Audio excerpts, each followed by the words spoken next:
Welcome to video friend. ABN Radhakrishna గారు జర్నలిజాన్ని కొత్త పుంతలు తొక్కించారు. ఆయన నైజం ఏంటంటే తను కొమ్ము కాయాలనుకున్నటువంటి పార్టీని ముందుగా తనే విమర్శించేస్తారు. పార్టీ యొక్క నిర్ణయాలు ప్రజల్లో తప్పుడు సంకేతాలకు తీసుకెళ్తున్నాయి అన్నప్పుడు ప్రజల నుంచి లేదా ప్రతిపక్షం నుంచి తీవ్రమైనటువంటి వ్యతిరేకత వచ్చేలోపే తను కొమ్ము కాయాలనుకున్న పార్టీని తనే విమర్శించేసి ఇది ఎవరో అసలు ఆ పార్టీ అధినేతకు వచ్చినటువంటి ఆలోచన కాదు, ఇది ఎవరో తలకు మాసిన వాళ్ళు ఇచ్చినటువంటి ఐడియాలు ఇచ్చేటువంటి వాళ్ళు ఎవరో వేరే ఉన్నారు అనేటువంటి ఒక కలరింగ్ ఇస్తూ నిర్ణయం తీసుకున్నటువంటి ఆ పార్టీ మీద, ఆ అధినేత మీద ఈగ కూడా వాలనివ్వకుండా ఒక కవచం లాగా తన జర్నలిజంతో కాపు కాస్తారు.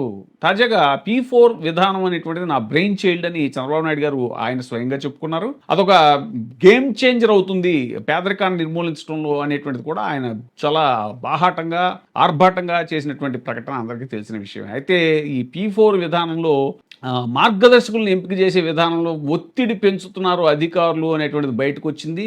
అలాగే టీచర్లని, హెడ్ మాస్టర్లు 5 కుటుంబాలను దత్తత తీసుకోవాలి, టీచర్లు ఏమో 2 కుటుంబాలనైనా దత్తత తీసుకోవాలి, ఇంకా ఏది బార్ షాప్ ఓనర్లను దత్తత తీసుకోవాలి, అక్కడికి అంగన్వాడీ కార్యకర్తలు కూడా కుటుంబాలను దత్తత తీసుకోవాలి పేదరికం నిర్మూలించడంలో భాగంగా అని చెప్తుంటే ఆల్రెడీ విపరీతమైన వ్యతిరేకత, తీవ్రమైనటువంటి ఆగ్రహం ప్రజల నుంచి వచ్చేసింది అని గమనించినటువంటి ఏబిఎన్ రాధాకృష్ణ గారు దీన్ని డ్యామేజ్ కంట్రోల్లో భాగంగా ఒక తనదైనటువంటి శైలిలో వారాంత పలుకుల్లో గొప్పగా చెప్పారు. ఏంటంటే చంద్రబాబు నాయుడు గారు అనవసరంగా ఈ పిచ్చిని తలకెక్కించుకుంటున్నారు, P4 అనేటువంటిది ఆయనకు ఒక పిచ్చిలాగా తయారైపోయింది, పగటి కళ అనేలాగా చెప్తూ అసలు ఇది చంద్రబాబు నాయుడు గారికి వచ్చిన ఆలోచన కాదు అనేలాగా ఎవరో తలకమాసిన వాళ్ళు ఇలాంటి తలకమాసిన ఐడియాలను చంద్రబాబుకి ఇస్తూ ఉంటారు. ఇలాంటి ఐడియాలను స్వీకరించడంలో చంద్రబాబు ఎప్పుడూ ముందుంటారు. ఆయనకున్న కీర్తికాంక్ష వల్లే దాన్ని ఆసరాగా చేసుకుని కొంతమంది ఇలాంటి సలహాలు ఇస్తూ ఉంటారు. ఆ ట్రాప్లో చంద్రబాబు పడిపోతారు అని పాపం చాలా చక్కగా చంద్రబాబు నాయుడు గారిని